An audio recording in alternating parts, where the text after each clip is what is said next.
Le mot progrès, le mot progrès, le mot progrès, le mot progrès dans la bouche, le mot progrès, le mot progrès dans la bouche de ma mère, le mot progrès dans la bouche de ma mère sonnait terriblement faux.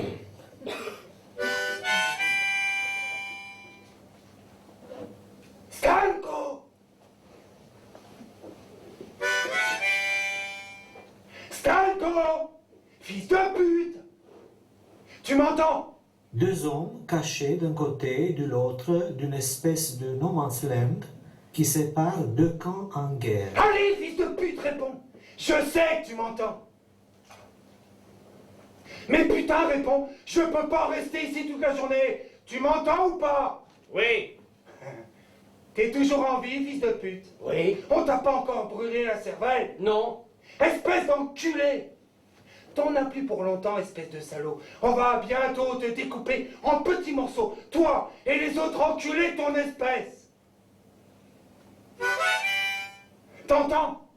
Oui. T'entends et tu dis rien. Je dis que tu es une ordure et un chien enragé. Et un jour, on va te faire avaler ta propre langue. Hier, c'est toi qui m'as tiré dessus. Oui. Et tu savais que c'était moi. Oui. Tu savais que c'était moi et tu m'as pourtant tiré dessus. Oui, et la prochaine fois, je vais t'éclater la cervelle, t'en fais pas. Espèce de pourriture! Vous avez encore à manger là-bas? Stanko, tu m'entends? Ouais. Je t'ai posé une question. Va te faire foutre. Dis-moi, fils de pute, est-ce que ma sœur a accouché? Oui. Quand? Cette nuit. Elle s'en est bien sortie. Oui, et sache que j'ai un garçon, espèce de connard. Un garçon? Un garçon? Oui. Et on va lui donner ton nom, espèce de bon à rien. Ah, ça non, je ne veux pas! Mais si, pauvre con, on va l'appeler Vipko, pour que la famille se rappelle Vipko, le connard qui est déjà mort.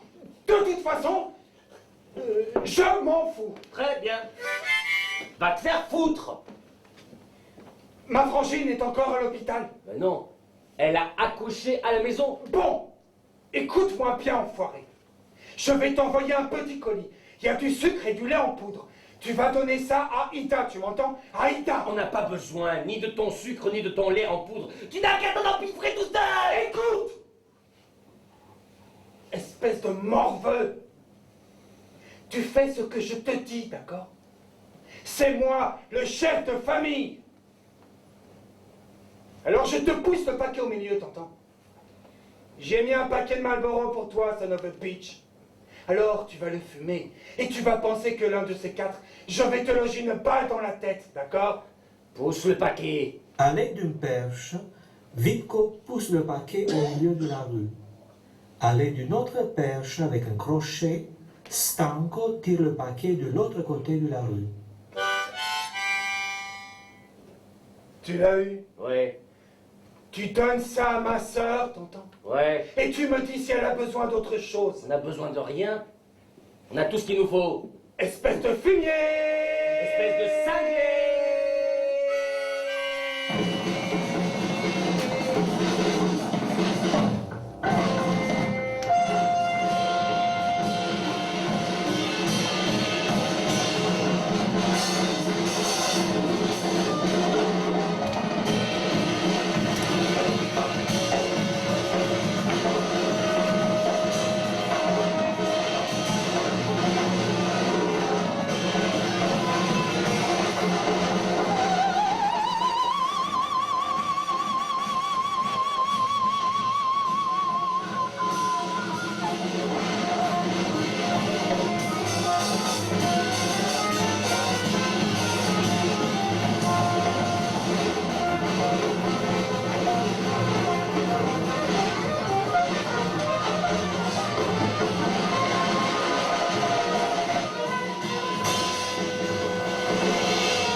Trois ans après, la guerre est finie. À la frontière, un milicien devant un groupe de réfugiés. Avancez, avancez jusqu'à la ligne blanche. Encore un pas. Stop, arrêtez-vous. Déposez vos affaires par terre. Les valises et les sacs par terre. Voilà. Garde à vous. Présentez vos papiers. Ouvrez vos valises et vos sacs. Videz vos poches. Posez devant vous par terre tout ce que vous avez dans vos poches. Si vous nous cachez quelque chose, vous êtes cuit. Bon.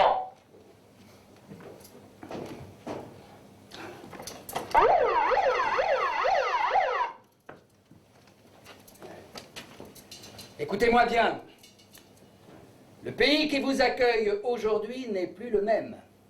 Cette terre où vous mettez aujourd'hui le pied est trempée dans le sang de nos héros. Ça n'a rien à voir avec le pays que vous avez quitté il y a quelques années.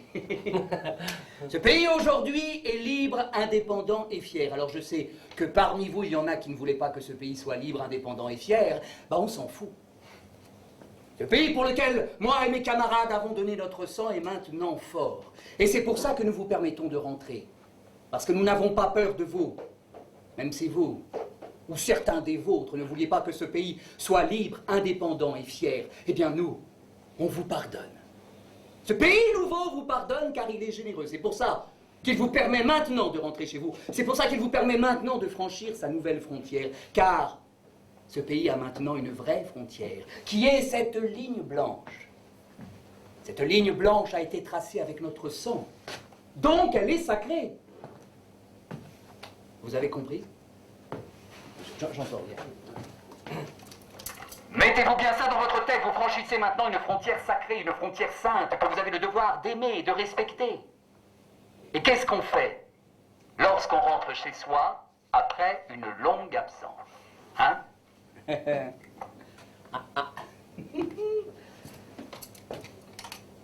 On embrasse la terre de la patrie, voilà ce qu'on fait. Allez, espèce de traître, je veux voir comment vous embrassez la terre de la patrie qui vous accueille de nouveau. Allez, allez, allez, allez. Montrez-moi que vous aimez ce nouveau pays. Je veux voir comment vous aimez cette nouvelle frontière que vous n'avez pas voulu. Allez, espèce de salaud, embrassez cette frontière. Embrassez-la. Exécution. Bien. En attendant l'arrivée de nos douaniers, nous allons apprendre ensemble une chanson.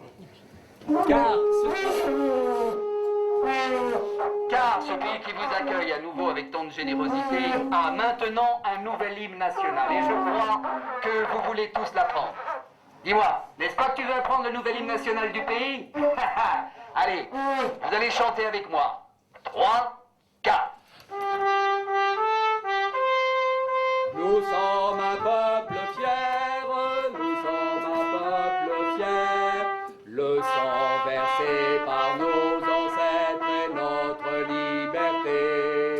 Nous sommes un pays libre, nous sommes un peuple fier. Le sang versé par nos ancêtres est notre liberté et notre fierté. 3, 4.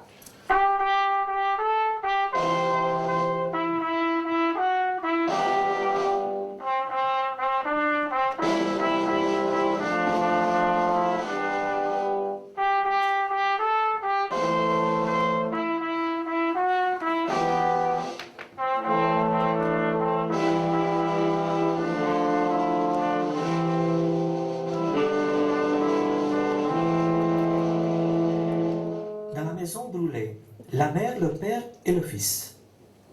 Bonjour.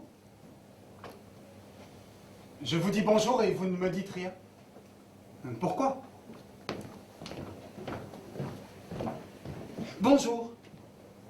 Lorsqu'on dit bonjour, il faut quand même répondre. Depuis ce matin, je ne cesse de vous dire bonjour et vous ne répondez pas.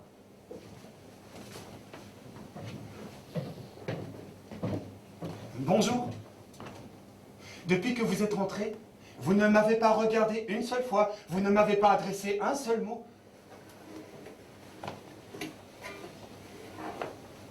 Bonjour. Vous ne me regardez jamais et ça commence à me tracasser. Vraiment, je ne m'attendais pas à ça. Vous saviez bien que j'allais vous attendre à la maison. Ça fait bientôt 3 ans que je vous attends. Mère, père,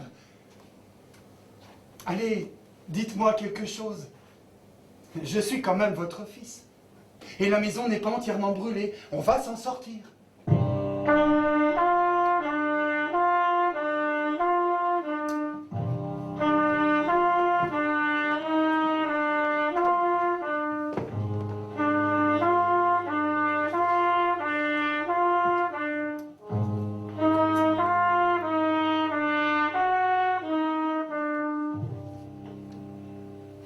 Qu'est-ce qu'elle a?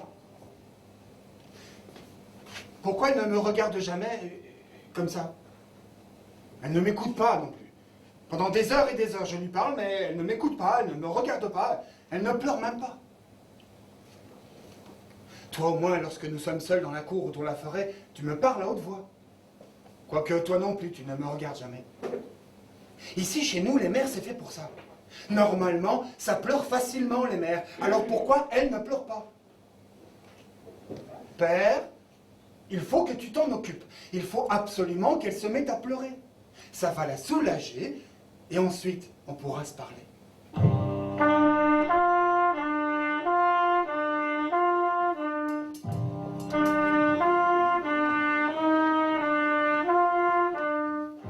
Tu veux faire un tour dans le village? Il y a une odeur terrible dans la cour. Va au bistrot. Je ne sais pas ce que ça pourrait être. Va boire un verre au bistrot du village Pourquoi? pour dire bonjour. Je n'ai pas envie de dire bonjour à personne. C'est ton droit. Le bois est pourri. Je ne sais pas comment il a réussi à pourrir comme ça. On ne pourra pas se chauffer avec. Il n'est pas loin, je le sens. Il n'est pas loin, il est tout seul. Ils l'ont enterré à la hâte. J'en suis sûre, je le sens. Va boire un verre au bistrot du village. Je n'ai pas envie. Autrefois, t'en avais envie. Je n'ai pas envie maintenant d'aller au bistrot du village. Il faudra que tu y ailles quand même. Il faudra que j'aille chercher du bois sec dans la forêt, sinon, dans quelques jours, on va geler. Le soir, tous les hommes sont au bistrot. De toute façon, ils ne me diront rien. Peut-être pas tout de suite, mais ils savent où il est. Ils ne me diront jamais rien. Mais si! Un jour, il y aura sûrement quelqu'un qui se mettra à parler. Il faut seulement que tu te mettes à boire un peu avec eux tous les soirs. Leur payer un verre de temps en temps. On n'a pas autant d'argent. On vendra un bout de jardin.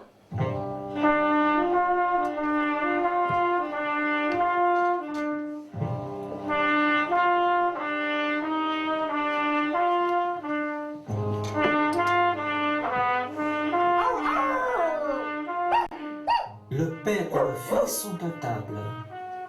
La mère apporte des assiettes. Elle met une assiette devant le fils.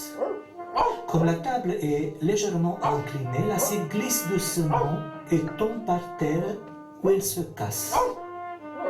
Je ne comprends pas comment vous pouvez rester ici tranquille pendant que ce pauvre chien hurle dans le puits. Moi, je ne supporte plus de l'entendre aboyer comme ça. Il aboie jour et nuit. Jour et nuit. Je l'entends tout le temps. Même si je m'éloigne de la maison, je l'entends. Même lorsque je m'enfonce dans la forêt, je l'entends. La forêt est pleine de trous. Il y a des gens qui creusent des trous partout. Je me cache dans les trous, mais je l'entends toujours. Mes oreilles saignent à cause de ces hurlements. Ça fait bientôt 3 ans qu'il hurle comme ça. C'est bizarre que vous ne l'entendiez pas. D'ailleurs, j'ai observé que personne ne l'entend dans le village. Et lui, il ne fatigue jamais. On dirait que plus le temps passe, et plus ça lui donne de la force pour hurler, aboyer et gémir. Père, il faut que tu fasses quelque chose. Tu vois bien que je ne peux pas le sortir de là moi-même, et on ne peut pas le laisser comme ça. Père, s'il te plaît, sors-le de ce puits. Sors-le pour qu'il cesse d'aboyer.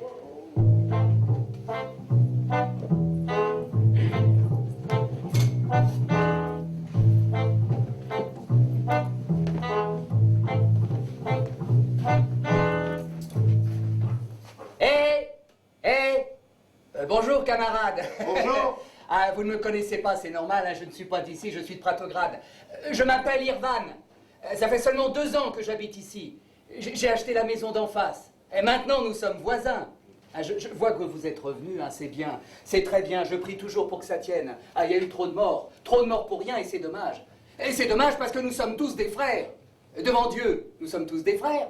C'est dommage qu'on ait oublié ça, on n'aurait pas dû oublier ça, c'est à cause de cet oubli qu'on a eu autant de morts. Ça va? Ça se passe bien? Vous avez besoin de quelque chose? Non.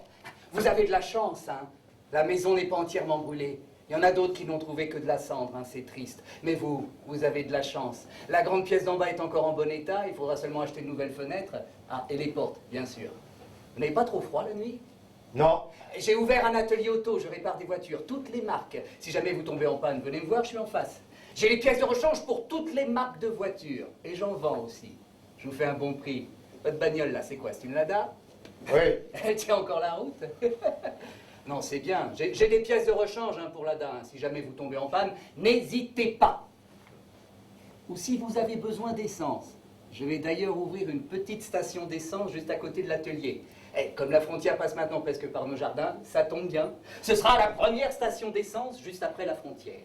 Il y a tellement de voitures maintenant, on a fait venir chez nous toutes les carcasses d'Allemagne et d'Italie. Ça ne fait que cracher de la fumée et réveiller les morts avec leur bruit. À propos, il y a une odeur terrible qui vient de chez vous. Ça doit venir de votre puits.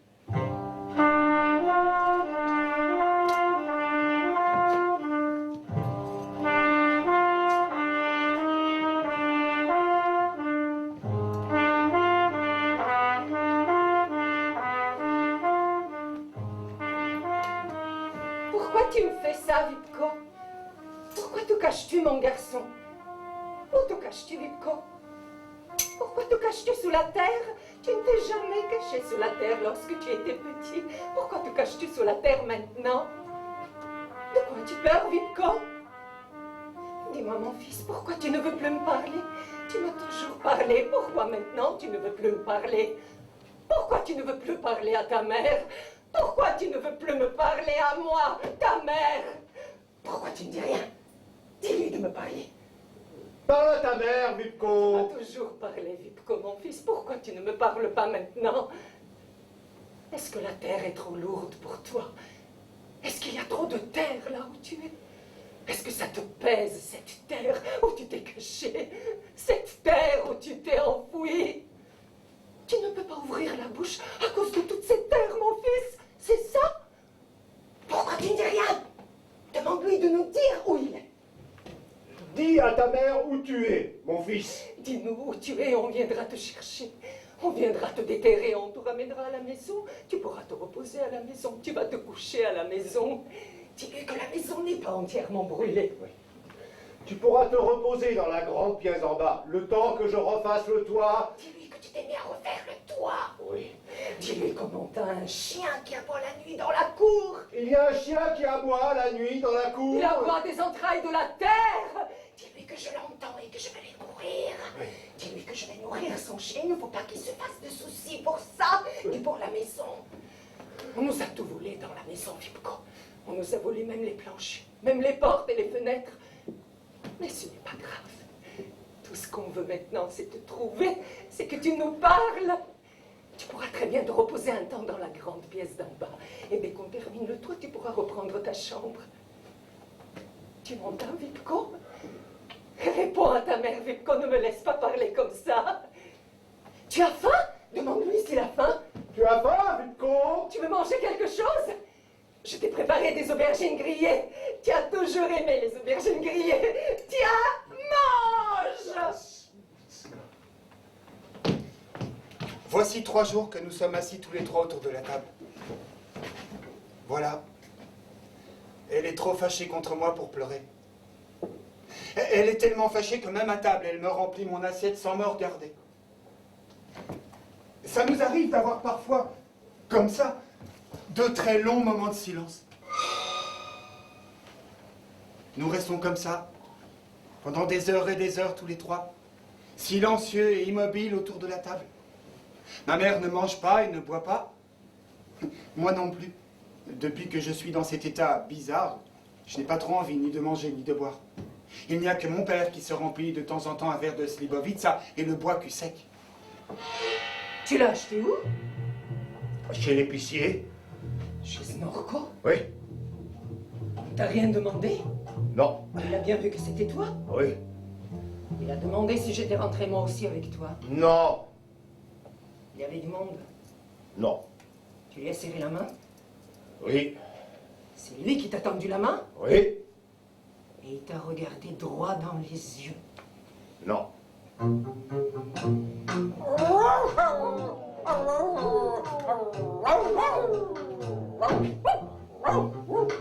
Maison depuis lundi, c'est la crotte de chien. Elle a dû être habitée par des chiens. D'ailleurs, il y a encore des chiens errants qui tournent autour de la maison. Voilà, nous sommes rentrés, mais ils se fichent pas mal. La nuit, ils reviennent, ils se penchent furtivement et ils pissent contre le mur.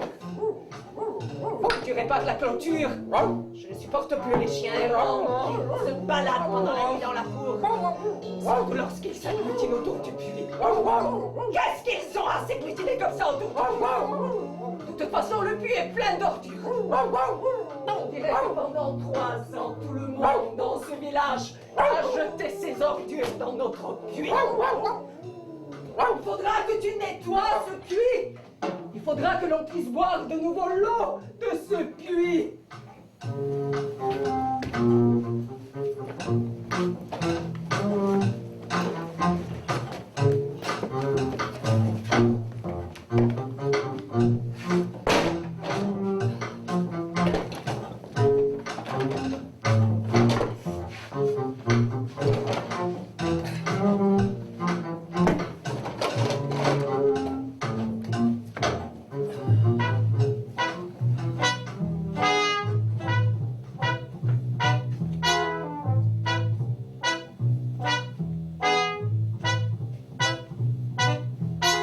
Vous avez trouvé tout ça dans votre puits? Ouais. Ils sont fous.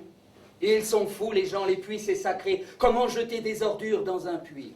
Moi aussi, lorsque j'ai acheté la maison d'en face, j'ai trouvé le puits bourré de détritus, ça débordait même. Il était devenu le trou à ordures de tout le monde. Et ça puait terriblement.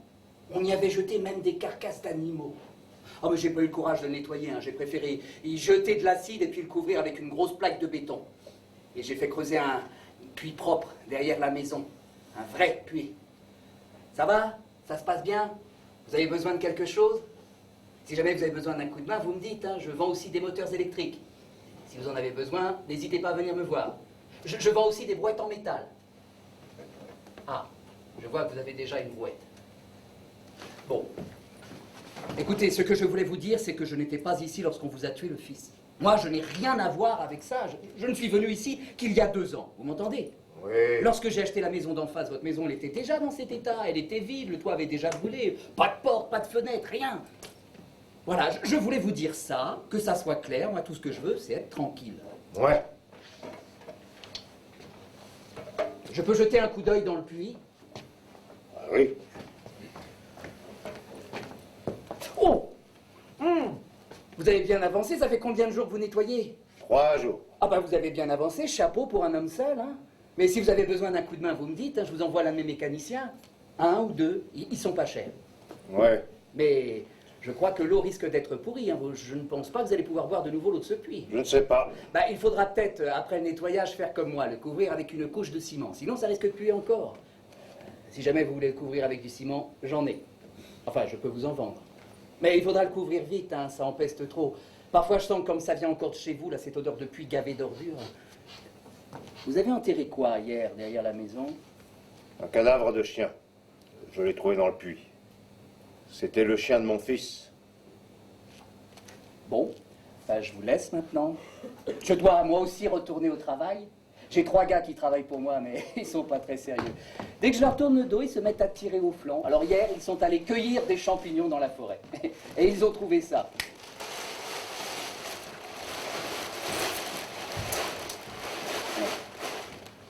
On dirait des os humains écrasés au bulldozer. Non mais regardez ça, il y a aussi une botte et un bout de ceinture. Je vous laisse le sac.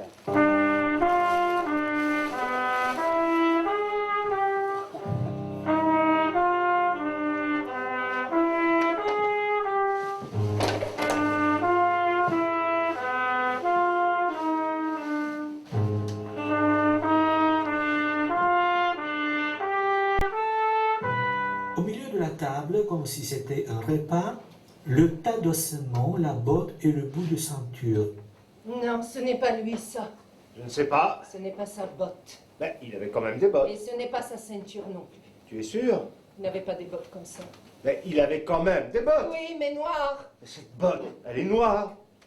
Ils ont trouvé tout ça où? Dans la forêt. De toute façon, ce n'est pas lui, ça. Je ne sais pas. Il t'a demandé de l'argent. Non. Non, c'est sûr, ce n'est pas lui, c'est quelqu'un d'autre, je le sens. Mais il est sûrement quelque part dans la forêt. Il faut que tu ailles creuser dans la forêt. Dans la forêt? Où? Dans la forêt, partout. Va creuser des trous dans la forêt. Je ne sais pas si j'ai le droit. Tu as. Et où veux-tu que je commence? Commence du côté de la clairière. Pourquoi du côté de la clairière? Pourquoi du côté de la clairière? On a trouvé des douilles par là. Qui t'a dit qu'on a trouvé des douilles par là? Et si jamais quelqu'un vient me demander pourquoi je creuse des trous dans la forêt, je lui dis quoi? Tu lui dis que tu creuses un puits. Et tu lui dis que notre puits est infesté par leurs ordures et que tu cherches de l'eau. Personne ne croira que je cherche de l'eau. Tout le monde a le droit de creuser un puits dans une forêt. Si quelqu'un vient te demander pourquoi tu creuses un puits dans la forêt, tu lui dis comme ça. Parce qu'il n'y a jamais eu de puits dans cette forêt. Et maintenant que tu es rentré chez toi, tu penses que c'est bien de creuser un puits dans la forêt. Comme ça, les gens qui passeront dans la forêt et qui ont soif pourront boire de l'eau fraîche. De l'eau, on en trouve au village. Tu dis que l'eau du village est mauvaise. Ou bien tu dis que tu es fou et que maintenant tu creuses des puits dans la forêt. Tu peux aller creuser la nuit aussi si tu veux, comme ça tout le monde verra que tu es fou. Je risque de creuser comme ça pendant des années. Non! Va creuser! Creuse jusqu'à ce que tu trouves des os! Jusqu'à ce que les gens se mettent à parler.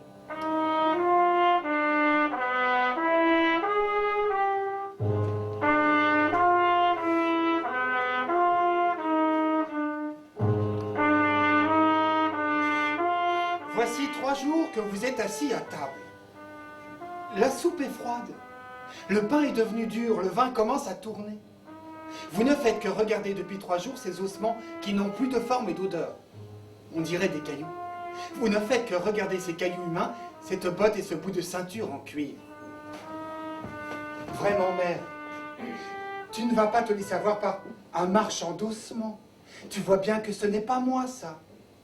Oui, je vois, tu aimerais que ça soit moi et que ça se termine. Mais comme ça ne te donne pas vraiment l'envie de pleurer, tu doutes. Approche, Pralitch.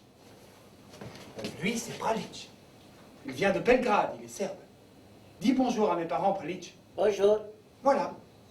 Ces os cassés, cette botte et ce bout de ceinture, c'est tout ce qui reste de pauvre Pralitch. C'est pas vrai, Pralitch? C'est vrai. Ta mère est encore en vie, Pralitch? Non, c'est ma petite sœur qui est encore en vie à Belgrade. Voilà. Sa petite sœur est encore en vie et habite Belgrade. Père, mère, j'ai invité Pralitch à manger avec nous.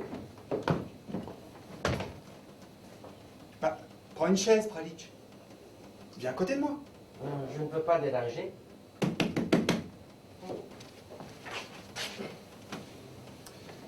Quand est-ce que tu as été tué, Pralitch? En 1941 par un Stuka. Voilà. Il était avec Tito et les Allemands l'ont bombardé. Ça arrivait en piqué, c'était terrible. T'as connu Tito, mon grand? Oui, j'ai connu Tito. J'étais tout le temps avec Tito. Voilà. Pralitch est mon copain. Mais il attend depuis 1943 qu'on renvoie ses os, sa botte et son bout de ceinture à sa sœur. Tu connais l'adresse de ta sœur, Pralitch? Oui, 98 boulevard Maréchal Tito, Belgrade. Voilà. Ne t'en fais pas, mon père s'occupe de tout. Bon, on va vous laisser maintenant.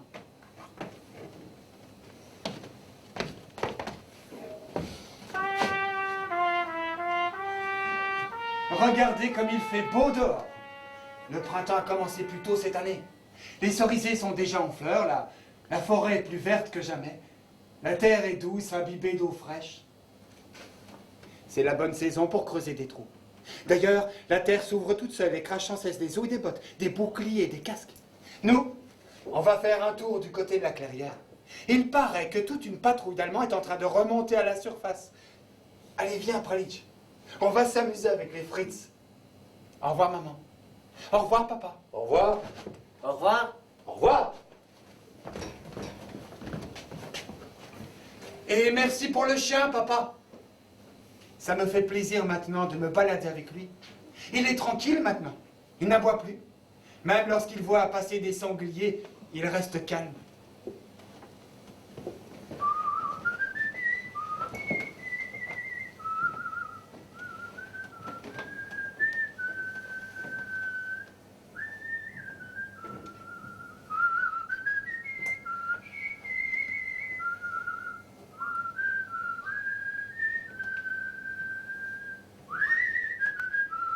La mère est en train de laver plusieurs chemises. Elle tord une première chemise et l'étend sur une corde à linge. On entend dans le lointain le chant d'une pleureuse.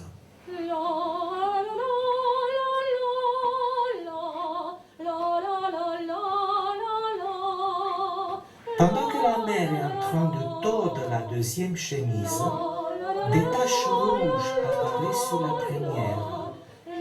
On dirait que la corde à linge est imprégnée de sang. Dans ce pays, une mère heureuse, c'est une mère qui sait où sont enterrés ses enfants. Une mère heureuse est une mère qui peut s'occuper à volonté d'une tombe et qui est sûre que dans cette tombe-là se trouve bien le corps de son fils. Une mère heureuse est une mère qui peut pleurer autant qu'elle le veut à côté d'une tombe, abritant bien les ossements de son fils et non pas d'autres os. Une deuxième femme en noir arrive avec une brouette pleine de terre.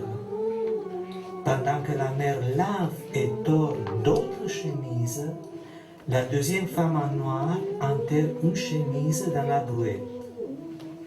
On entend toujours le chant de la pleureuse.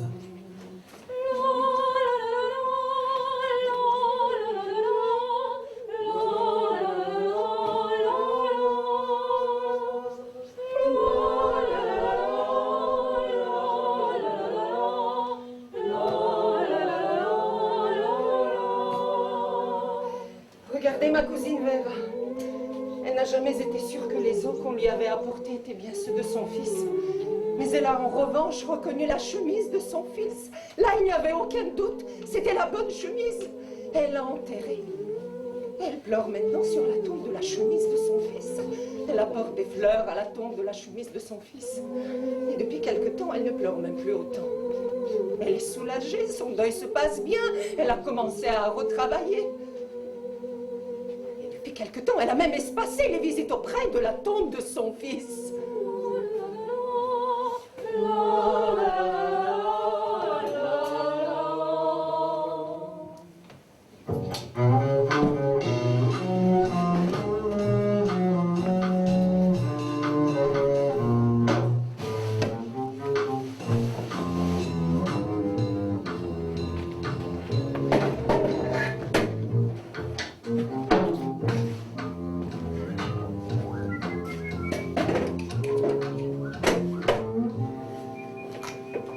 Tu veux que je t'aide? Non! Tu ne veux jamais que je t'aide. Mais si! Ça fait le 10e trou que tu creuses. Combien de trous vas-tu encore creuser? Je vais creuser jusqu'à ce que je trouve tes os.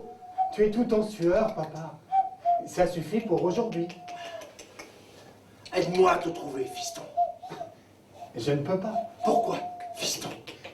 Parce que j'ai tout oublié. Comment as-tu pu oublier ça? Il y a des choses qu'on n'oublie pas, et ça fait partie des choses qu'on ne devrait pas oublier. J'ai dû perdre une partie de ma mémoire, père. Ça se passe comme ça, d'après ce que je vois. Ça arrive brusquement et ça te fait perdre une partie de ta mémoire. Regarde autour de toi.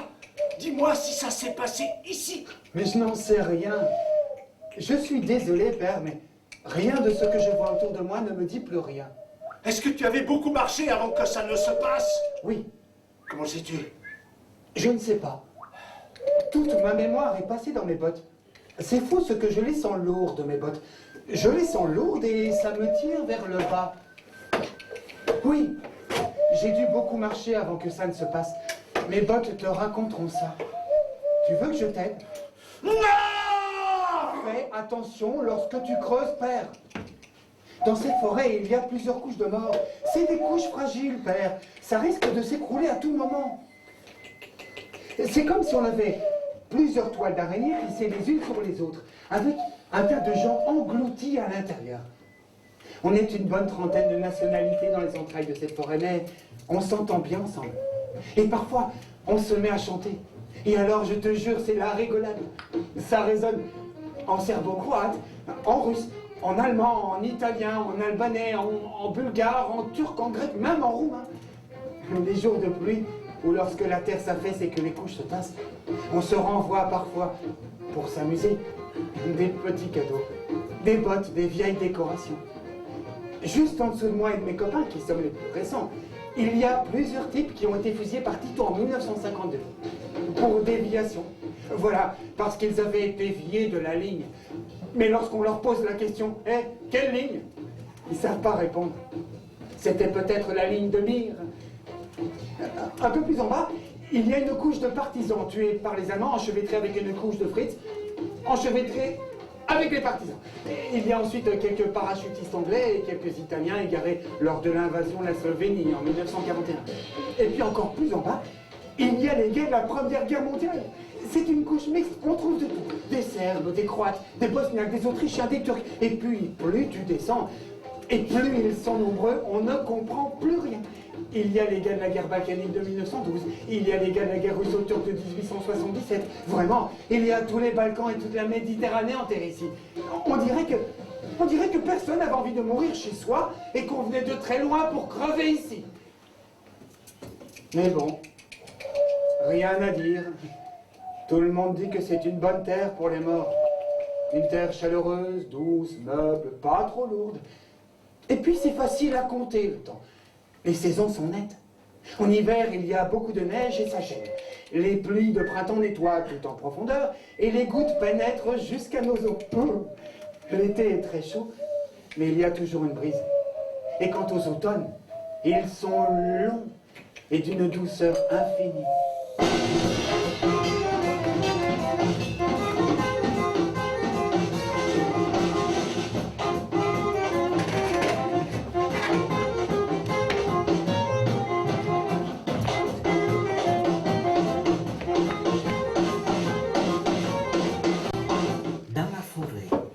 La mère arrive avec panier et nappe blanche. Elle étale la nappe à terre. Elle allume une bougie et l'enfonce dans la terre. On peut croire qu'il s'apprête à pique-niquer dans la forêt. La mère sort du panier plusieurs petits pains et... Il a toujours aimé ça. Ouais, Mais il ne veut plus manger. il mangera. Mais pourquoi tu ne dis rien? Pourquoi je ne dis rien? Je creuse. Vipko, comment tu fais lorsqu'il pleut? Est-ce que la terre est plus lourde lorsqu'elle est mouillée, mon fils? Combien il y en a qui sont couchés là à côté de toi? Tu es tout seul ou tu es avec tes copains? Ça suffit. Ta sœur Ida nous envoie tous les mois de l'argent, Vipko. Heureusement qu'elle nous envoie de l'argent, comme ça on va terminer vite le toit. Elle nous envoie de l'argent, mais elle n'écrit pas. Tu devrais lui dire de nous écrire de temps en temps quelques mots. Tu aurais dû veiller sur ta sœur, Vipko. Mais laisse-le tranquille. Ton père veut que je te laisse tranquille, mais je ne vais pas te laisser tranquille. Je ne vais pas te laisser tranquille si tu ne me parles pas, Vipko. Je vais te parler tous les jours, mon fils. Tous les jours et tout le temps. Jusqu'à ce que tu en aies marre. Jusqu'à ce que tu me dises rien. Arrête.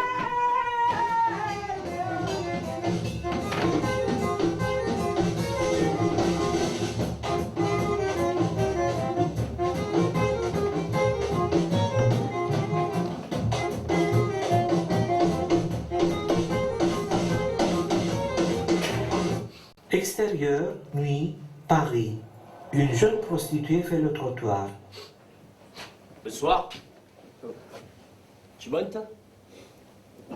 Allez, on fait un tour. Hein? Tu veux pas? Pourquoi? Oh, tu parles français? Putain, tu parles même pas français? Tu parles anglais? You want to fuck? Hein, fuck. Oh, combien tu prends pour une pipe? Une pipe. Ça veut dire une pipe. Combien? How much? How much? 20 euros? 20 euros? Ah, c'est ça que tu prends pour une pipe? Putain, tu casses le marché, ma poule. Hein? Écoute, je vais te dire une chose. Il faut que tu te tires vite d'ici, tu piges? Tu viens d'où, toi? Ukraine? Roumanie, Albanie, Bosnie, Russie. Putain, t'es russe? Bon, écoute, cette place-là, tu la vois, cette portion de trottoir, c'est à Caroline, tu piges? Ah, c'est à Caroline, ça c'est le lieu de Caroline, tu piges? Caroline! Carolina? Eh ben voilà, tu comprends vite, hein? Et si Caro te trouve ici, t'es cuite. Tu piges? Allez, file. Tiens, petit. Prends cet argent. Putain. T'es une indépendante, toi? Tu es indépendante comme ton pays, hein? Ah, tu n'as pas de macaron, c'est ça, hein? Comment tu t'appelles? Ton nom, c'est comment? What's your name? Hein? Name, Sofia, Raga, Rodika, hein? Ida. Putain. Ida? Ida. Ida. Écoute, Ida, hein? Moi, je vais passer de nouveau ici dans 1 heure. Si je te vois toujours ici, t'es cuite, tu piges? Ici, dans toute cette zone, alors regarde bien, hein, c'est moi le boss. Et toutes les places sont prises ici, tu piges, c'est déjà occupé. Tu vas ailleurs. Ferme-la. Ferme-la. Ouais, tu crois qu'avec ta putain de chanson, tu vas m'arracher le cœur? Oh, mais merde, arrête. Stop it. Stop it. Ta chanson, tu n'as qu'à te la mettre dans le cul, t'entends? Si tu crois que tu peux t'incruster ici avec tes chansons à la con, tu la fermes et tu dégages, bordel de merde, putain! Les couilles, hein. Bonsoir. Ah bon, t'es neuve, toi. 10 euros, c'est tout. Tu t'appelles comment? Ida. T'es hongroise? Polonaise?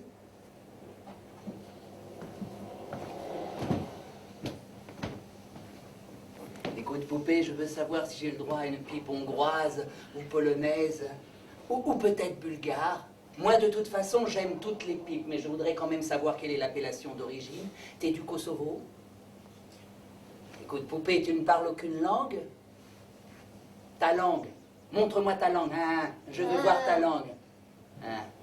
J'aime bien les pipes du Kosovo. Plus le pays d'origine est dans la merde, plus les pipes ici sont bonnes. Oh, il y a quelques années, c'était les pipes de Bosnie qui étaient les meilleures. Hein. C'est fou comme ça marche l'histoire. Plus un pays est dans la merde, plus il exporte de jolies pipeuses. Très belles pipeuses, les filles de Bosnie, très appliquées. Alors t'es pas de Bosnie. T'es du Caucase. Ah, le Caucase, je n'ai pas encore essayé, mais il n'y a pas de raison que ça ne soit pas bon. Hein. Vous êtes trop dans la merde là-bas. Hein. D'ailleurs, c'est bien connu, les meilleures fleurs poussent dans la merde. C'est pour ça que vous êtes si douce et si jolie, parce que vous poussez dans la merde. Alors tu viens du Caucase. Ça commence à foirer là-bas aussi. Hein. Tu vends des pipes caucasiennes. Mais réponds. Réponds lorsque je te parle, petite connasse.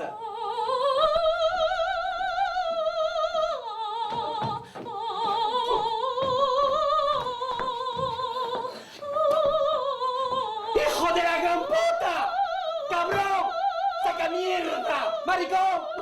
Ay, mierda, mierda, mierda. Oh, et toi? T'es encore là? T'as pas dit de déguerpir? Et toi, je te parle. Tu m'entends? Alors casse-toi d'ici. Ça, c'est mon lieu. Ici, c'est chez moi. Tu comprends? Tu comprends? Alors casse-toi d'ici, mierda! Fatigué!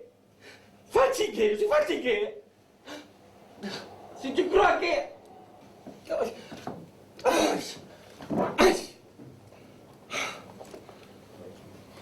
Tu veux une clope? Ah, tiens.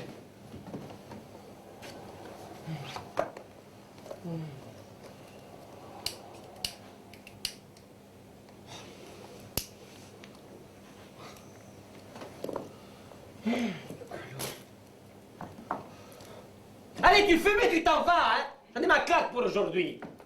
Je peux te voir. Tu viens d'où, toi? Hein? Tu viens des démocraties populaires, c'est ça? Eh ben, il faut dire à tes macs que c'est pour ça que leur communisme n'a pas marché. Voilà, parce qu'ils ont interdit le bordel et las putas. Voilà. Et maintenant, ils vous envoient baiser ici chez nous. Putain, comme vous avez été cons. Écoute, je vais te dire une chose. T'es communiste, hein? Ce qui est foutu en l'air ton pays, eh ben, c'était des frustrés sexuels. Voilà. C'est pour ça qu'ils ont tout raté. C'est pour ça qu'ils ont tout foutu en l'air. Hein? C'est incroyable, ça. Ils ont raté la révolution mondiale parce qu'ils avaient peur de baisser. Voilà. Et maintenant, tout est fini. Et pour de bon. Vous venez baiser ici. Et moi, sur mon trottoir. C'est incroyable, ça. Il faut tout en l'air chez eux à cause de la constipation sexuelle, si. Et vous envoie baiser chez nous. T'appelles comment? Ida. Ida? Ida. Ida. Écoute, Ida. T'es communiste. N'ont été que des travestis, pero frustrés. Voilà. C'est pour ça qu'ils ont tout raté, c'est pour ça qu'ils ont tout foutu en l'air. Parce qu'ils n'ont pas eu le courage de laisser parler leur sissi. Hein? Le sissi. Mais c'est vrai! C'est vrai, ça! Ils auraient plutôt dû libérer le sissi au lieu de foutre en l'air la vie des pauvres gens. Tu piges ou pas? C'est ça, des communistes! Des anti-sissi! Communistes égale anti-sissi! Si, ils ont interdit le sissi, ils ont interdit le cul, donc c'est les enculés! Olé! Voilà! Comme les nazis, d'ailleurs! Tous! Les anti-sissi! Oh oui!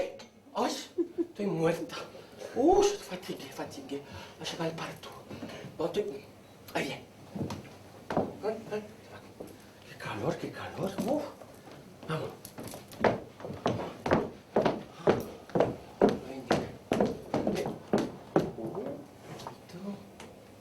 Tu viens de Slovaquie?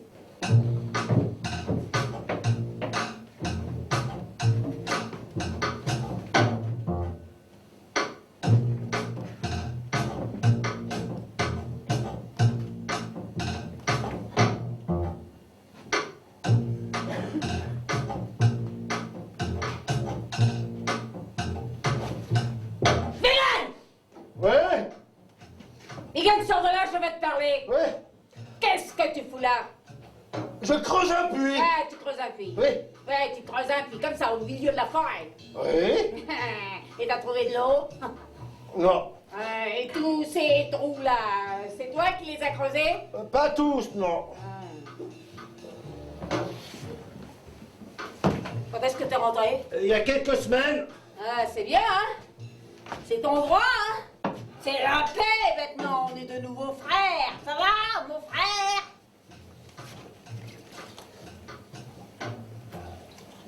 T'es venu vendre la maison? Non. De toute façon, elle est dans un état. Elle tient encore les murs. Oui. De toute façon, ça vaut plus grand-chose, hein. Et c'est à toi, cette brouette. Oui. Hey, c'est avec elle que tu trimbales tous ces os. Où est-ce que tu vois que je trimballe des os? J'ai trouvé ce matin un tas d'os devant ma porte. C'est toi qui les as mis là? Non. Il y a un fils de pute qui a basculé une brouette pleine d'os devant ma porte. Pourquoi? J'en sais rien, Mirka. Vegan! Ouais. Si tu me balances encore un seul os devant ma porte, je te brûle la cervelle. Tu dis rien. C'est pas moi, Mirka.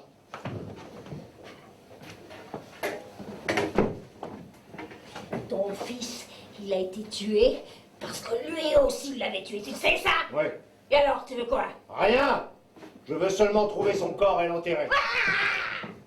Vous êtes tous fous. À quoi ça sert de déterrer des morts pour les enterrer de nouveau? Mon fils a droit à une tombe, Mirka. Et tu veux l'enterrer sous le seuil de ma porte? Tu veux l'enterrer dans ma maison, peut-être? Ah, c'est ça que tu veux, hein? Non. Alors, pourquoi on me balance des os dans la cour? Ma cour n'est pas une poubelle! Moi aussi, j'ai eu un fils tué. Tu crois peut-être que c'est mon fils qui a tué ton fils, hein? C'est ça que tu crois, hein? Chica, je te parle! Ouais. Fous la paix à mon fils! T'entends? Laissez tous les deux tranquilles maintenant. À quoi bon séparer maintenant leurs os? Tous les os sont mélangés maintenant, c'est comme ça. Arrête de saccager la forêt! À quoi bon vouloir une tombe? Toute la terre est une tombe.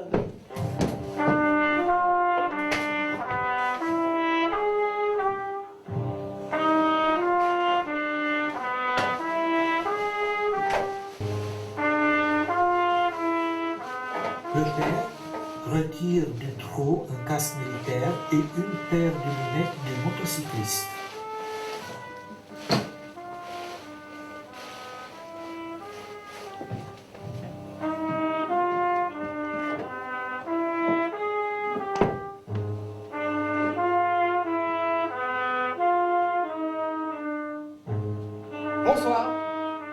Lui, c'est Franz. Franz, mon copain. Le casque et la paire de lunettes, c'est à Franz. Voici mes parents, Franz. Guten Abend. Je lui ai beaucoup parlé de vous. Eh bien, Franz, prends une chaise. Viens avec nous, viens à table. Papa, tu peux apporter une chaise pour Franz? Merci, papa. Maman, tu peux mettre une assiette pour Franz? Merci, maman. Dankeschön. Voilà, ils sont mes parents. Oh, les trous que tu as vus dans la clairière, c'est mon père qui les a creusés. Papa, le casque et la paire de lunettes, c'est à Franz. Bien, Franz dit quelque chose. Ja, ja. Il est allemand, Franz. Soldat allemand. Il est tombé dans la clairière en 1943. Oh, raconte à papa comment tu es tombé, Franz. Des partisanes. Voilà, c'est les partisans qui l'ont tué. Papa, tu peux offrir un verre de Slibovica à Franz. Voilà. Franz voudrait te demander quelque chose. Ja, ja. Gut. Sehr gut. Il voudrait rentrer à Hambourg. Est-ce que tu pourrais envoyer son casque et sa paire de lunettes à Hambourg? Zentralposten. Voilà, à la poste centrale d'Hambourg. Meine Mutter dort. Voilà, sa mère travaillait pour la poste centrale. Meine Mutter d'Hambourg. still Ouais, lebt. sa maman est encore en vie. Und meine Kameraden. Voilà, au même endroit, si tu creuses encore, tu trouveras d'autres casques. Vous étiez combien avoir été tués ensemble? Sieben. Voilà, Sieben. voilà, Sieben. Oh, mais manger, ça va refroidir.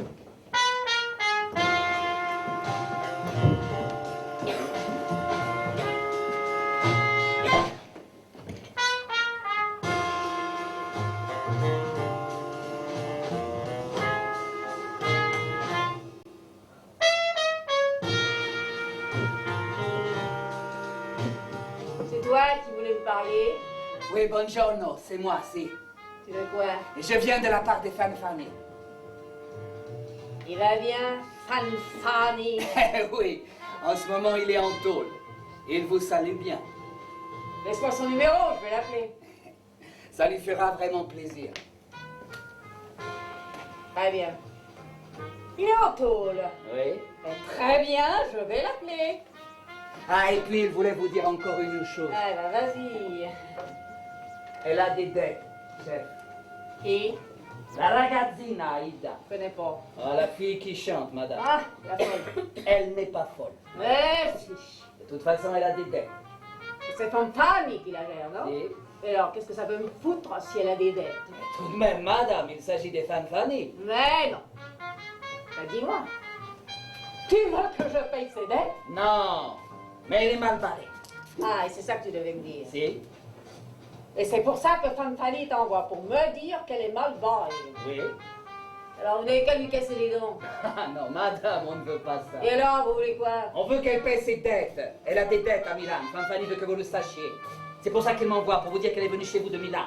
Et qu'à Milan, elle a des dettes. Parce que c'était pas prévu qu'elle quitte Milan. Et parce que c'était pas prévu qu'elle quitte Milan, elle est mal barrée. Chef. Vous l'avez brocanté où? En Albanie ou en Macédoine, je ne sais plus. Fanfani s'était occupée. Bon. Vous pouvez la reprendre, ça ne m'intéresse pas. Mais non, madame, je ne voulais pas dire ça. Si vous voulez qu'elle reste, Fanfani n'a rien contre. Mais elle a des dettes. Elle nous doit $2000. Oh, elle vaut pas tout ce prix. Et c'est ce qu'elle nous doit, chef. Alors, vous pouvez la reprendre. Ah, de toute façon, on veut être correct. C'est pour ça que je suis venu. Bon, c'est bon, hein. Dis à Fanfani que je vais l'appeler. Mais on peut discuter, madame. Les folles, ça m'intéresse pas. Vous l'avez quand même abrité, madame. Et je te dis que les folles, ça m'intéresse pas. Mais on peut vous faire un prix. Oh, Fanfani a besoin de liquide en ce moment. En Albanie, vous allez régler comment? Disons qu'en dollars, ça fait dans les 10 000, chef. Je ne te demande pas combien vous avez payé, je te demande en quoi vous avez réglé. Là, on a payé en clope. Combien de cartouches? 300. De quoi? Et des Marlboro. Bon, je vous file 200 cartouches de Royal Menthol légère, ça va? Non, madame, c'est dettes, c'est plus que ça. Fanfani l'a installée à Milan, en Italie, il l'a fait venir, on a payé pour elle. Non, elle vaut plus que ça. 200 cartouches, les dettes incluses. On vend mal les Royal Menthol, madame. C'est tout ce que j'ai et c'est parce que je veux faire plaisir à Fan. Sinon, tu sais quoi, le crèche, elle est là en face, tu peux aller l'accueillir. Moi, je m'en fous. C'est peu. Mais si c'est comme ça, on préfère lui crever un œil. C'est tout ce que je peux débourser et sache qu'elle a d'autres dettes ici. Trecento. On va lui crever un œil. Allez, d'accord, 200 mais en liquide. Je pas de liquide. Les cigarettes sont là dehors dans la voiture rouge, à prendre ou à laisser. Et je le fais pour Fan. Bon. Mais on va lui donner une leçon aussi. Bon. Mais ne la secouez pas trop, il faut qu'elle puisse travailler demain. Ah, ne vous inquiétez pas, madame. On a notre experto sur place. Demain, elle sera en forme. Eh, mes salutations, il y a Fan. Il a combien à tirer?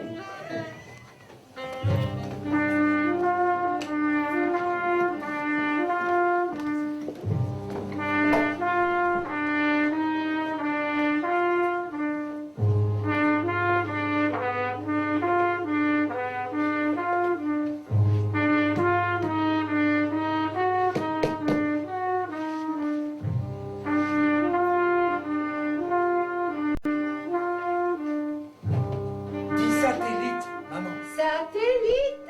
Quoi? On dit que ça se voit parfois par le satellite. Le mot satellite dans la bouche de ma mère, ça me fait quelque chose. Ça me fait rire et pleurer à la fois.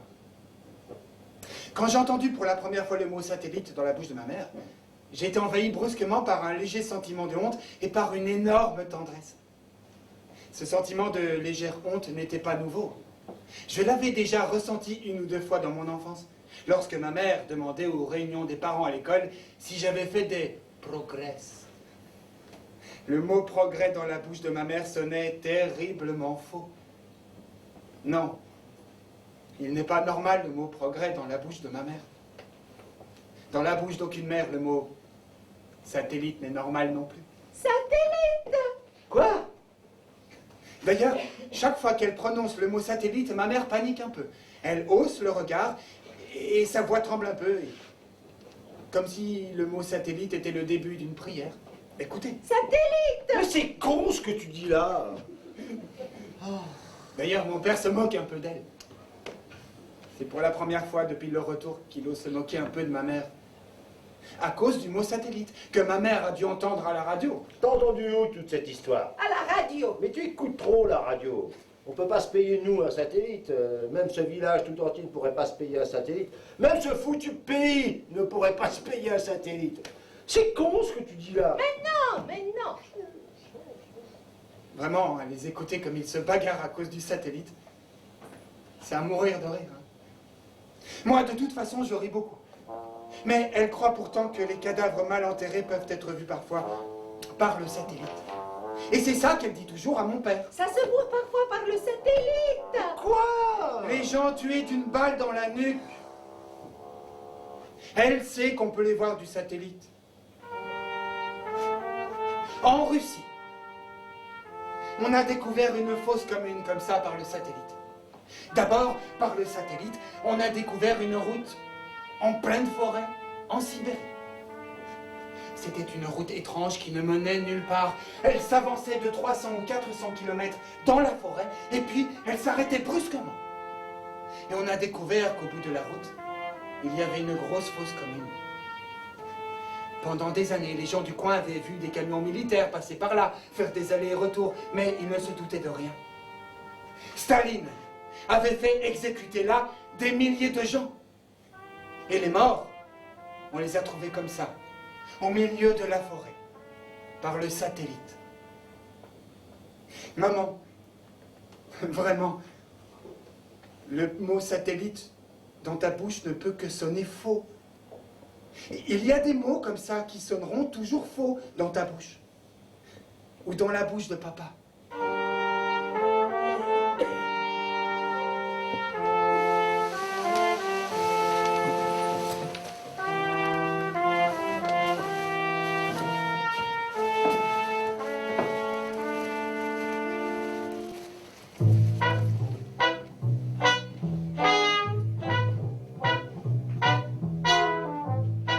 bien cette cave, hein, n'est-ce pas? Ah, je sais que vous avez vous aussi une cave, mais plus petite que la mienne. D'ailleurs, moi, je l'ai agrandie depuis que je suis là. La cave, c'est important. Et regardez cette voûte. Ah, quel travail. Mais de nos jours, on ne sait plus construire comme ça. Non mais, asseyez-vous. On est bien ici. Dehors, on étouffe, mais ici, on peut respirer. Moi, les jours de canicule, je descends là, et ici, je travaille. Je suis tranquille. Elle ne va pas très bien, votre femme, hein? Non. Ah, je l'ai vue hier, et elle diminue vraiment. On dirait qu'elle est en train de fondre à cause du chagrin. Ouais. C'est pas bien, ça, hein? Il faut qu'elle fasse son deuil. Enfin, il faut qu'elle se décide, quoi. Ouais. J'ai vu que vous continuez à creuser des trous dans la forêt. Vous avez trouvé combien de bottes? 3. Mais c'était pas les bonnes? Non. Dommage. Ah, vous risquez de creuser comme ça pendant des années durant, hein? Bon, je comprends bien que votre femme ne peut pas pleurer sur les dépouilles de n'importe qui. Mais quand même, elle va finir par s'étouffer comme ça, il faut faire quelque chose.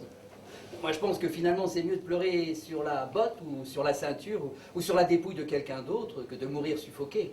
Enfin, du moins, c'est ce que je pense.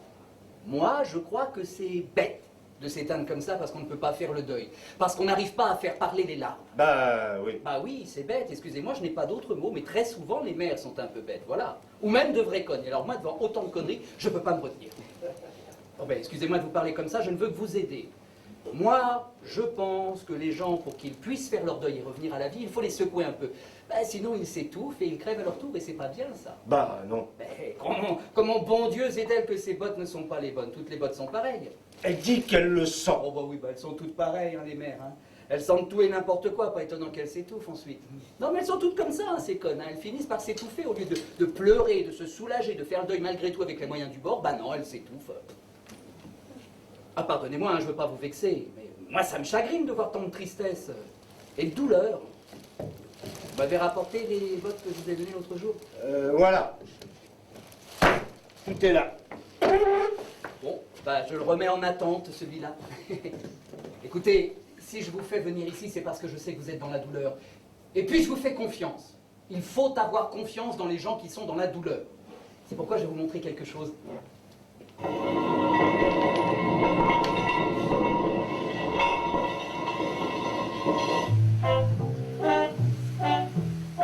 Le voisin tire un rideau et fait découvrir plusieurs étagères sur lesquelles sont rangés des crânes et des os humains. On a légère l'impression d'être dans un rayon de supermarché qui propose des squelettes. Vous voyez ici, tout est numéroté. Celui-ci porte le numéro 16. J'ai environ 37 crânes qui sont en parfait état. 13 portent la marque d'une balle tirée dans la nuque. J'en avais plus, mais ils sont partis. Voilà. Regardez, ça pourrait être votre fils. Si vous voulez, vous pouvez le montrer à votre femme. Mais je vous préviens, les crânes, je les vends cher. Les crânes, je les vends 1000 $. Ah, ça part comme des petits pains. C'est pour ça que j'ai monté le prix. Hein. Bah, c'est normal d'ailleurs. On est dans le capitalisme. C'est ce qu'on voulait tous, n'est-ce pas? Être des capitalistes. Quel con. Comment on a pu être con et maintenant tout est à vendre, tout est acheté, c'est la loi du marché. C'est pour ça que je me suis dit, si c'est la loi du marché, pourquoi ne pas vendre ces os que j'ai trouvés dans mon verger? C'est des os qui sortent de ma terre, qui poussent sur ma terre, alors pourquoi ne pas les vendre? Non mais regardez, regardez, oh là, je ne suis pas spécialiste, hein, j'aurais dû peut-être informer l'ONU, ou l'OTAN, ou je ne sais pas qui. Mais comme ces os sortaient de ma terre, moi je me suis dit, l'ONU et l'OTAN, qu'ils aillent se faire foutre. Voilà. Et c'est moi le proprio de cette terre, alors c'est à moi de gérer l'affaire. Donc j'ai tout classé par catégorie. Alors les os d'abord, hein, j'ai fait une section crâne, une section côte, une section membre supérieur, une section membre inférieur. Alors ici, c'est la section cuir, bottes et chaussures, j'en ai environ 200. Et puis là, les vêtements. Mais alors les vêtements, je les ai mis tous en vrac, car de toute façon, tout tombait en lambeaux, hein, presque de la poussière. Hein. Bon, si vous pensez pouvoir reconnaître quelque chose de votre fils, sa chemise ou autre chose, vous pouvez fouiller dans le tas. Mais faites attention, ça se désintègre très vite.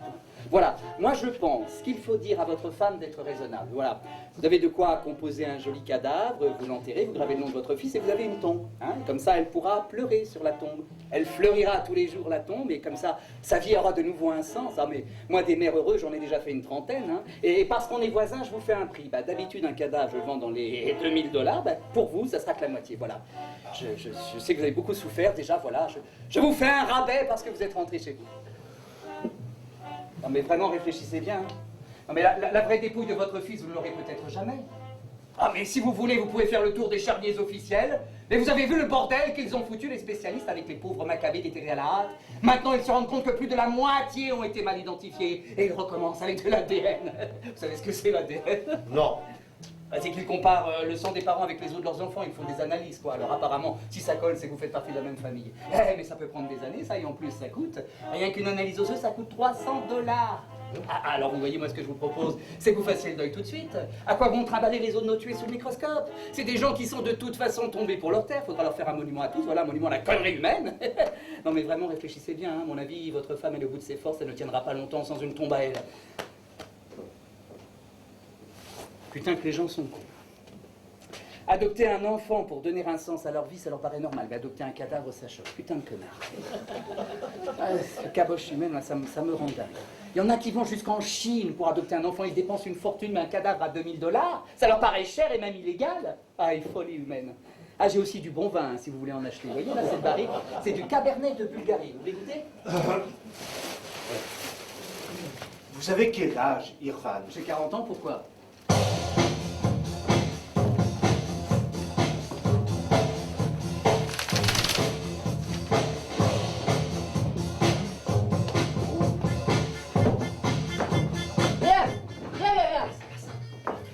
Tes fesses ici. Ah, c'est quoi? Tu lui as dit? Bon, écoute, Ida. Pourquoi tu me fais ça? Quoi? Quoi? Tu me déçois, Ida. Dis-moi, fillette, est-ce que je t'ai jamais fait du mal? Non? Donc, tu es bien chez moi. Oui? Est-ce que je suis comme les autres, moi? Non. Est-ce que tu crois que je t'ai trop plumé, peut-être? Your money, t'es contente avec ce que tu gagnes? Oui? Bon. Bon. Récapitulons. Je t'ai pris sous mon toit, correct? Oui. Je t'ai ouvert un compte en banque. T'as un compte en banque. Il y a des centaines de filles qui en ont pas. Toi, t'en as, ton argent, tu fais ce que tu veux. T'as ton périmètre où personne ne te gêne. Je t'ai protégé chaque fois que tu as eu des ennuis. Tu as tes papiers en règle et tu peux rentrer chez toi quand tu veux, correct? Mais qu'est-ce que j'ai fait? Mais dis-lui, Carolina, dis-lui. Qu'est-ce qu'elle a fait? Parce qu'elle ne sait pas ce qu'elle a fait. Écoute, Ida. Pourquoi, bordel de merde, tu ne veux pas sucer les noirs? Oh, arrête, hein? Tu me refais pas ce numéro-là, hein? Je t'ai posé une question. Voilà. Carolina t'a posé une question. T'as compris la question? Bon. Alors réponds à la question. Je ne sais pas. Ah, tu ne sais pas, mais tu ne le fais pas. Tu ne le fais pas parce que tu ne le peux pas, ou quoi? Je ne sais pas. Tu ne peux pas avec les noirs, hein? C'est ça que tu veux dire, hein? Non, je ne sais pas. Les noirs te bloquent, c'est ça? Ça fait longtemps que t'es bloqué comme ça? Mais avec les métis, ça ne te pose pas de problème. Les autres couleurs, ça va? Oui? Donc, les Arabes ne te bloquent pas, les Asiatiques, les Maghrébins, les Latinos, les Juifs, les Esquimaux. C'est que les noirs qui sont très noirs qui te font peur, ou tous les noirs? Je ne sais pas. Tu ne sais pas, espèce de raciste, hein? Tu viens de quel pays, toi? Tu viens d'un pays de merde, oui. Tu viens d'un pays de sauvage ou quoi? Qui t'a appris à mépriser les Noirs? Vous êtes tous des racistes comme ça, là-bas, et c'est comme ça que vous voulez entrer en Europe? C'est comme ça que vous voulez vous civiliser? Non, regarde-moi bien, poupée. Avec ces choses-là, je ne blague pas. Tu ramasses tes affaires et tu fous le corps. Non. Écoute, Ida, hein?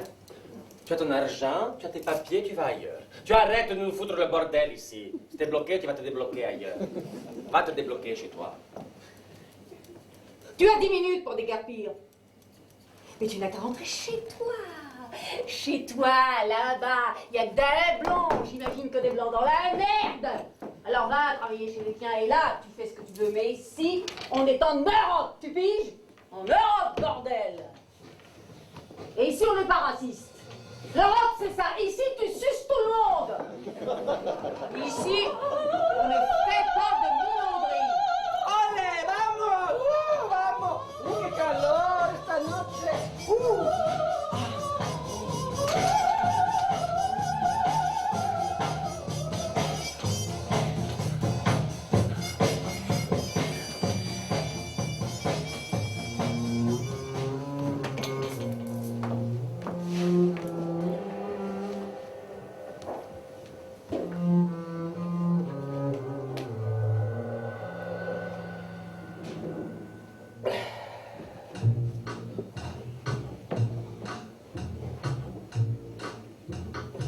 C'est beaucoup.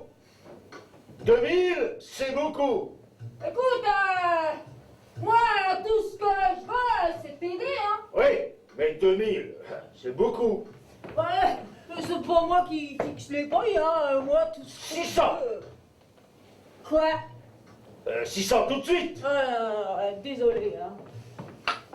2000 ou rien, c'est pas moi qui fixe les prix. C'est toi quand même qui prends le pognon.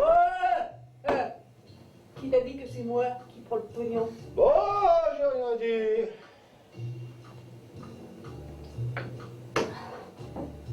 1008, c'est mon dernier mot. Mais maintenant, hein. Je n'ai pas autant d'argent. Oh, bah c'est pas grave. Tu viens dès que t'as le blé. Je n'aurai jamais autant d'argent. C'est pas grave, la vie continue. Un jour, tu l'auras. 700, c'est tout. C'est tout ce que j'ai. Tu te fous de ma gueule. Et j'aime pas ça, hein. C'est tout ce que j'ai. J'ai tout perdu. C'est tout ce que j'ai. Et moi, tu crois que j'ai gagné quelque chose? Non, mais moi, j'ai tout perdu. Ouais, moi, j'ai gagné, peut-être, hein. Non, j'en sais rien. 1300. C'est mon dernier mot. Et si tu marches encore, je m'en vais. J'ai une maison sans toit et pleine de gravats. Voilà pourquoi je marchande. Oh, de toute façon, t'as fait des travaux, alors. 700, c'est tout. 300 maintenant, 400 après. Quoi? J'ai dit 300 maintenant, 400 après. Après? Et quand? Après. Si je le trouve vraiment là. Tu me traites de menteuse, hein? 300. Tout de suite. Tiens, voilà. Non, ça ne marche pas comme ça, hein? Non, moi je veux t'aider, et toi tu me traites de menteuse! Prends le pognon, allez. J'ai mal à la tête, fous-moi la paix! Mirka, prends cet argent. Mais moi j'aime pas marchander sur le malheur des gens! C'est pas grave, Mirka, c'est comme ça. Prends cet argent. 1100! C'est mon dernier mot! Tu vois bien que rien n'est gratuit aujourd'hui! On a voulu avoir nous aussi le capitalisme, et bien voilà, hein, le capitalisme est arrivé, le capital, c'est les dépouilles de nos enfants! Merci au capital! Je m'en vais. 700. Voilà. C'est tout. Tout de suite. Espèce d'escroc! Espèce de voleur! Vous m'en voulez tous! Vous me volez tous! Tous! Et en plus, vous me balancez des os dans la cour!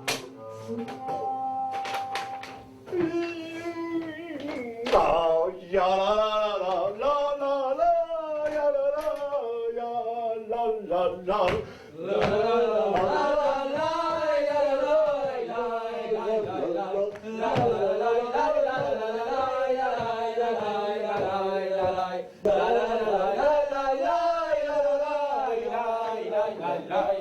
Près de la forêt, le père est en train de creuser un trou sur la ligne même de la frontière. Vous n'avez pas le droit. Vous n'avez pas le droit de creuser ici. Ici, c'est la frontière. On ne creuse pas de trou dans une frontière. La frontière est sacrée. Il est interdit de creuser les trous dans la frontière. Vous cherchez quoi au juste? Vous cherchez quelque chose sur la frontière? Vous n'avez pas le droit de creuser sur la frontière. La frontière appartient au peuple. Vous n'avez pas le droit de fouiller sur la frontière du peuple. La frontière n'est pas un poubelle. La frontière n'est pas un trou où l'on jette les ordures. La frontière n'est pas un espace public. La frontière est intouchable. On ne vient pas à la frontière avec une pelle et une brouette. La frontière, c'est notre dignité. Cessez de creuser, je vous dis. Reculez. Éloignez-vous de la frontière. Retirez cette brouette de la ligne blanche. Je vous préviens que vous êtes en train de violer notre frontière. Vous profanez un lieu sacré avec votre brouette. Vous souillez le visage de la patrie avec ce trou. Vous murez et profanez le peuple entier en creusant des trous dans le visage de la patrie. Arrête! Oh! Ça suffit! Lui, c'est mon père. Ça fait 6 mois qu'il me cherche partout. Père? Oh, père? Père? Lui, c'est Cocaille. Cocaille, raconte à mon père comment tu es mort. J'ai sauté sur une mine. Voilà. Il a sauté sur une mine. Quand? Il y a 2 jours. Voilà, il y a seulement 2 jours. Allez, cocaille, raconte tout à mon père. Et comment tu as fait pour sauter sur cette putain de mine? Ben justement, j'étais en train de la poser. T'entends ça, père? Il a sauté sur sa propre mine. Oui. Voilà. Il s'appelle Cocaille. Il est mon frère maintenant. Allez, frérot. T'es né où? À Goritza. Voilà, il est né à Goritza. Et maintenant, il est éparpillé sur 40 mètres carrés d'un côté et de l'autre de la frontière. Père, est-ce que tu pourrais ramasser Cocaille et le renvoyer chez lui à Goritza? C'est quoi ton adresse à Goritza? 46 rue de l'Indépendance. Non, on reste tranquille, Cocaille. Mon père fera quelque chose pour toi. Allez, viens. Allez, allez, allez. On se calme maintenant. On est sage. Voilà.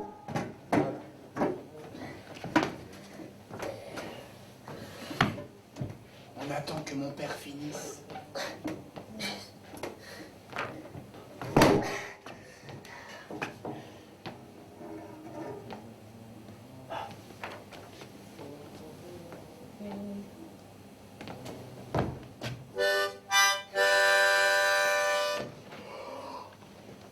Jasminska!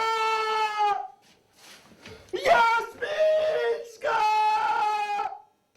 Je l'ai trouvé! Mais comment garçon? Je t'ai trouvé! Je t'ai trouvé!